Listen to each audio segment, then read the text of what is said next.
आज की कहानी का शीर्षक है राजकुमारी और जादुई बाल। तो चलिए कहानी शुरू करते हैं। लहराती पहाड़ियों और चमचमाती नदियों के बीच बसे एक राज्य में लिसा नाम की एक खूबसूरत राजकुमारी रहती थी। राजकुमारी लिसा के लंबे सुनहरे बाल थे जो सूरज की रोशनी में सोने के धागों की तरह चमक रहे थे। लेकिन जो चीज उसके बालों को वास्तव में खास बनाती थी वह थी इसकी जादुई क्षमता। जब भी राजकुमारी लिसा गाती थी उसके बाल उसकी धुनों की लय में नाचते और लहराते थे।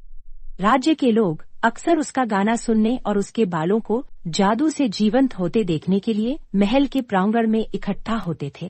वे इस मनमोहक दृश्य को देखकर आश्चर्यचकित हो जाते थे। लेकिन राजकुमारी लिसा के जादुई बाल सिर्फ दिखावे के लिए नहीं थे। इसमें एक गुप्त शक्ति थी जो शाही उत्तराधिकारियों की पीढ़ियों से चली आ रही थी। किंवदंती थी कि जिसके पास भी राजकुमारी के बालों का गुच्छा होता था वह बड़ा जादू कर सकता था और राज्य में समृद्धि ला सकता था। एक दिन मॉर्गन नाम की एक दुष्ट जादूगरनी को राजकुमारी लिसा के जादुई बालों के बारे में पता चला और वह ईर्ष्या से भर गई। मॉर्गन ने अपने लिए शक्ति चाही और राजकुमारी से इसे चुराने का फैसला किया। अंधेरे की आड़ में मॉर्गन महल में घुस गई और राजकुमारी लिसा पर जादू करने के लिए अपने काले जादू का इस्तेमाल किया। अगली सुबह जब लिसा उठी तो उसने पाया कि उसके बालों का जादू हो गया है। टूटे हुए दिल और अपने बालों के जादू से मुक्त करने के लिए बेताब राजकुमारी लिसा ने पौराणिक सुनहरे फूल की खोज शुरू की, जिसके बारे में कहा जाता था कि उसके पास किसी भी जादू को तोड़ने की शक्ति है। अपने वफादार पालतू तोते पोली की मदद से राजकुमारी लिसा ने जादुई जंगल में गहरी यात्रा की जहां सुनहरे फूल खिलते थे।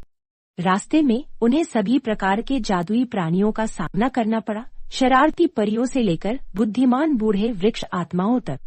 जैसे जैसे वे जंगल में गहराई तक गए राजकुमारी लिसा की आशा कम होने लगी। लेकिन जब वह हार मानने ही वाली थी पोली को पेड़ों के बीच से चमकती सुनहरी रोशनी की एक झलक दिखी।